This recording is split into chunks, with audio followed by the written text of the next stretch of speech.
What's up, Star Wars fans? My name is Prince, and I'm an urban acolyte.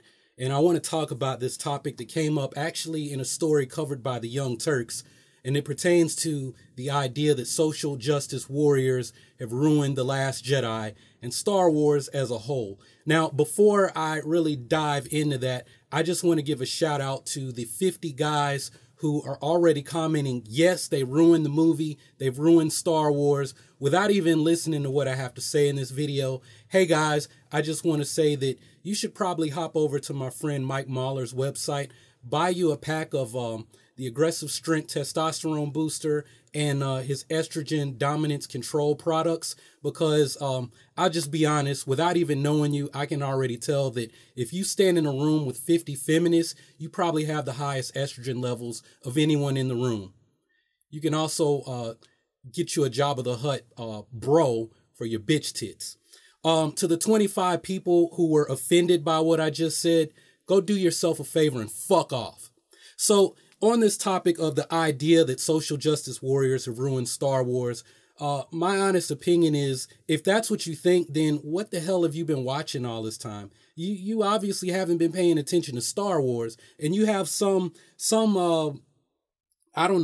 self-created idea of what the saga is and what these movies have always been about. So Star Wars, the original trilogy that George Lucas dreamed up in the 70s, that started in 1977 with A New Hope. Basically, it's a space odyssey. George Lucas is basically like some kind of beatnick from the 60s who wanted to make his version of Flash Gordon, and later on said, well, I'm working on the modern myth, the new myth that people can take this story and build on it and shape their lives, that they can read themselves into this character, Luke Skywalker, right? So a bunch of people are like, no one ever wanted to be Luke Skywalker. They wanted to be Han Solo because Han Solo got the girl. Well, Han Solo was always, he was always meant to be a supporting character. Harrison Ford almost didn't even come back for Return of the Jedi, which is why we have Lando Calrissian, a black dude who was like a space pimp in the movie, that's coming to take his place, to be the new rogue that's more suave, more debonair, that'll maybe bring in other audiences to see someone who is also going to be a supporting character. The original saga was always meant to be about Luke Skywalker. It was always meant to be his hero's journey, his journey from adolescence to adulthood, his journey from being Wormy, the geek, the person that everyone overlooked, everyone ignored, and he becomes Jedi Master, right? You also look at the fact that you have Princess Leia Organa, right? At that point in time, she wasn't going to be Luke's sister, but, you know, I talked about this in the live stream yesterday, how that idea came about where I'm going to call her Luca Skywalker, Luke's twin sister, who was separated from Luke at birth and trained as a Jedi from childhood up until adulthood, was going to be the focus of the sequel saga that George Lucas had dreamed up when he was planning all of this out, right? So, oh, well, we're putting Rey in front of everybody, and it's a Mary Sue. Well, there was going to be a Mary Sue back in 1980, whatever, when George was like, I'm going to do another 3 movies, and it's going to be about Luke's sister as the lead in the event that Mark Hamill doesn't come back. But either way, she's going to be more powerful than Luke because she's trained longer than Luke, right? So there's that. Oh, well, they've got all these women in leadership positions, and Vice Admiral Holdo's a feminist, right? And I'm wondering, okay, you don't like Holdo. So what? It's the feminist agenda? Kathleen Kennedy's putting the feminist agenda in Star Wars? Well, the way I remember it, The Force Awakens was written by Michael Arndt, Larry Kasdan, and J.J. Abrams. The Force Awakens was written by Rian Johnson, and Ram Bergman might have helped him, and he was writing it while The Force Awakens was in production. So when they were working on The Force Awakens, Rian Johnson was right there working on The Last Jedi. It's not like The Force Awakens was out in theaters 2 years ago and then Rian Johnson, let me start working on The Last Jedi, right? That's not the case at all. Read The Art of the Last Jedi, and you will know that there were things left out of The Art of the Force Awakens because, like I've been saying, essentially, The Last Jedi and The Force Awakens are one big movie, right? They happen in the same time span. The Last Jedi picks up where The Force Awakens left off, right? So social justice warriors are ruining Star Wars. Get real. Like, this is the kind of stuff that people say who don't know what they're talking about. And somebody's going to say, well, Prince, I do know what I'm talking about. Okay, you might think you know what you're talking about, but you fucking don't, man. Think about the original Saga. What was that based on? It was a response to Vietnam, it was George Lucas reading, like Palpatine was essentially Nixon.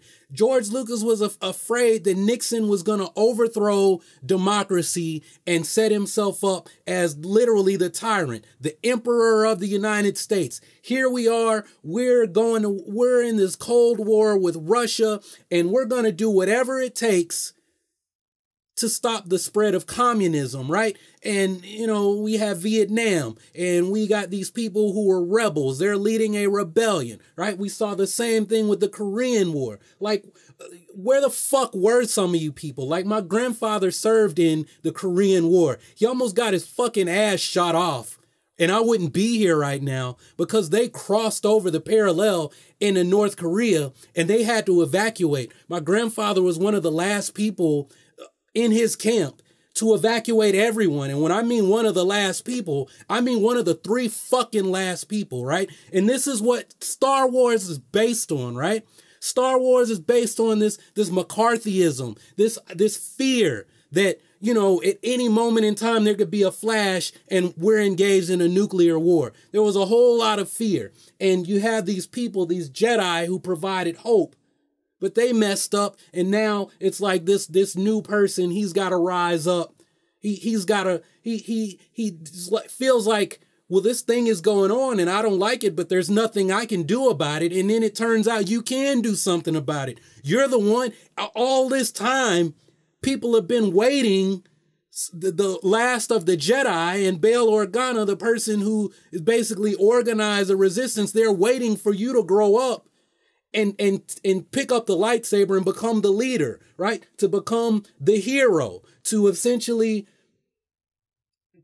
at some point become the one who bestows boons and make sure this thing never happens again. And then we pick up with this movie, this new saga, and it's like the hero never really came back, didn't really do anything to stop it because their ideas of the Force expanded and they said, well, at the end of the day, it's all the same, right? It's the story that I say, go listen to this story Alan Watts told about the farmer with the horse and the farmer wins the prize horse. And he said, and everyone says, oh, you're so lucky. You have this horse. And he's like, well, maybe. And then his son rides the horse and the horse bucks him and he falls off and he breaks his leg. And he's like, oh, you've got bad luck now. Your son has broken his leg. And what about this prize horse that we thought was great? It almost killed your son. And the farmer goes, well, maybe.